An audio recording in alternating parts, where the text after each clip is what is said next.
আজকে এই ভিডিওতে আমরা গাড়ির ইঞ্জিন অর্থাৎ ইন্টারনাল কম্বাসশন ইঞ্জিন সম্বন্ধে জানব এবং বুঝবো এটা কিভাবে কাজ করে। সঙ্গে এই ইঞ্জিন সম্পর্কিত কিছু জিনিস যেমন 4 স্ট্রোক ইঞ্জিন কি, 2 স্ট্রোক ইঞ্জিন কি, ডিজেল ইঞ্জিন কিভাবে কাজ করে, পেট্রোল ইঞ্জিন কিভাবে কাজ করে এবং আমাদের সকলের পরিচিত সিসি অর্থাৎ গাড়িতে যে লেখা থাকে 100 সিসি বা 150 সিসির ইঞ্জিন, এগুলির মানে কি, এই সব কিছুই এই ভিডিওতে আমরা জানার চেষ্টা করব। এই ইন্টারনাল কম্বাসশন ইঞ্জিনের সবথেকে ইম্পর্টেন্ট পার্ট হলো সিলিন্ডার এবং পিস্টন। সিলিন্ডার হলো একটা ফাঁপা জায়গা। এর একটা সহজ উদাহরণ হলো বাড়িতে যাতে করে রান্নার গ্যাস আনা হয় তাকে তো আমরা সিলিন্ডারই বলি। মোট কথা লম্বা ফাঁপা জায়গাকে সিলিন্ডার বলা হয়। ওই ফাঁপা জায়গার মধ্যে দিয়ে যেটা ওঠানামা করে সেটাই হলো পিস্টন।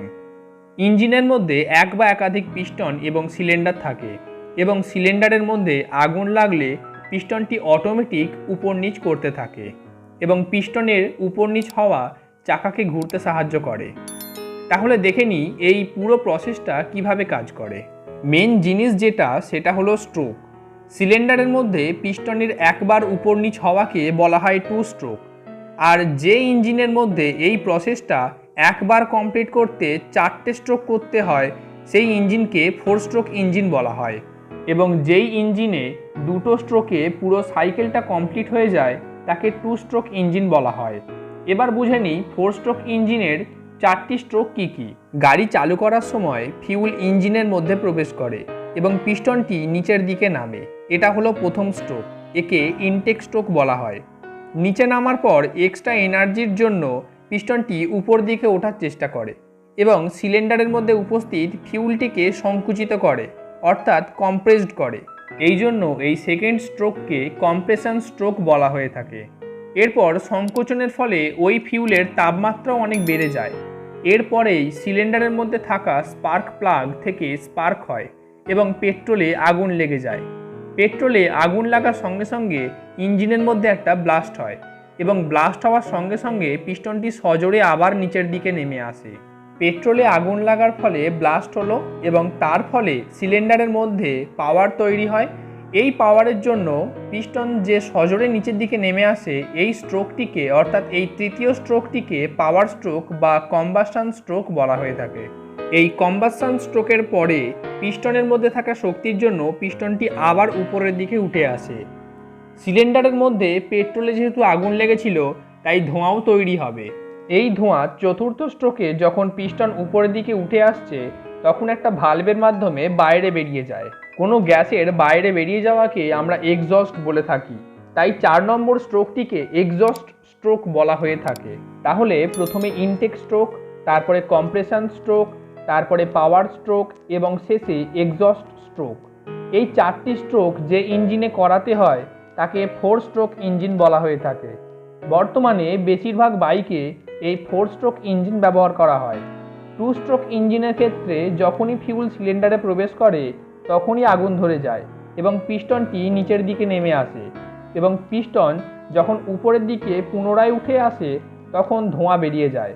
তাই 2 স্ট্রোক ইঞ্জিনের 2টো স্ট্রোকের একটা হলো পাওয়ার স্ট্রোক এবং অন্যটা হলো এক্সস্ট স্ট্রোক।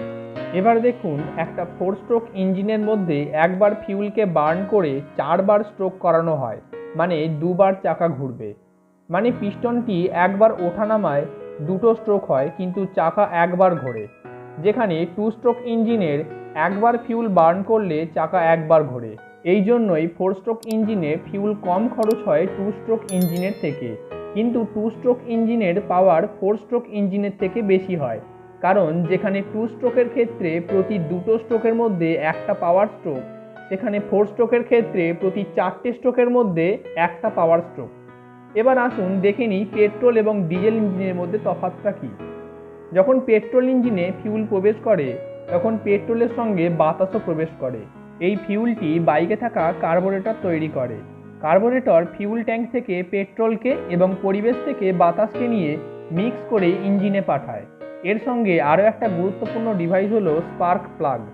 এর কাজ হলো কার্বোরেটরের দ্বারা পাঠানো পেট্রোল এবং বাতাসের মিক্সচারকে স্পার্ক করে জ্বালিয়ে দেওয়া। কিন্তু ডিজেল ইঞ্জিনের মধ্যে যখন প্রথম স্ট্রোক অর্থাৎ ইনটেক স্ট্রোকটি হয় তখন তার মধ্যে কোনো ফিউলই যায় না, শুধুমাত্র বাতাস যায়। এবং পিস্টনটি উপর থেকে নিচের দিকে নেমে আসে। এরপর যখন পিস্টনটি উপরে উঠতে থাকে তখন বাতাসটা প্রচণ্ড কম্প্রেস হয়ে যায়, ফলে বাতাসটা প্রচণ্ড গরম হয়ে যায়। এরপর ওই গরম বাতাসে একটু ডিজেল স্প্রে করে দেয়, যার ফলে সঙ্গে সঙ্গে আগুন লেগে যায়। তাই এর মধ্যে স্পার্ক প্লাগের দরকার হয় না এবং এই ডিজেলটিকে ইঞ্জিনের মধ্যে ইনজেক্টর নামক ডিভাইস ইনজেক্ট করে।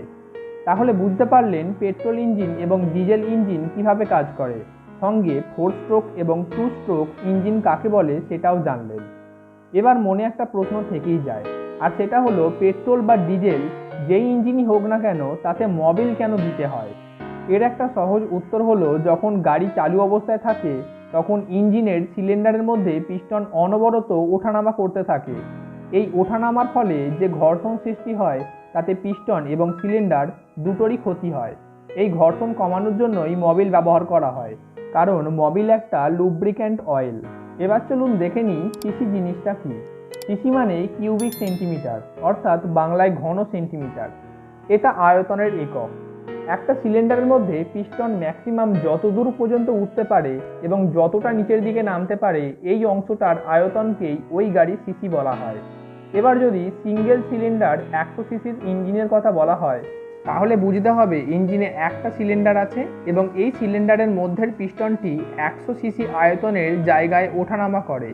এবার যদি গাড়ি 2 সিলিন্ডার 100 সিসির হয়ে থাকে তাহলে বুঝতে হবে ইঞ্জিনে দুটো সিলিন্ডার আছে এবং প্রতিটি 50 সিসি করে ওঠানামা করতে পারে। স্পোর্টস বাইকে 4 সিলিন্ডার 1000 সিসি থাকে, তার মানে 4টে সিলিন্ডার এবং প্রতিটির ক্যাপাসিটি 250 সিসি করে। আজকের এই ভিডিওতে ইঞ্জিনের খুব বেসিক জিনিসগুলোর বিবরণ করলাম। তো এই ছিল আজকের ভিডিওটি ভালো লাগলে অবশ্যই লাইক করে দেবেন এবং চ্যানেলটিকে সাবস্ক্রাইব করে দিয়ে পাশে থাকা বেল আইকনটি অবশ্যই অল অপশানে করে দেবেন। দেখা হচ্ছে পরের কোনো ইন্টারেস্টিং টপিকের উপর ভিডিওতে। ততক্ষণে বাই বাই, ভালো থাকবেন, জয় হিন্দ।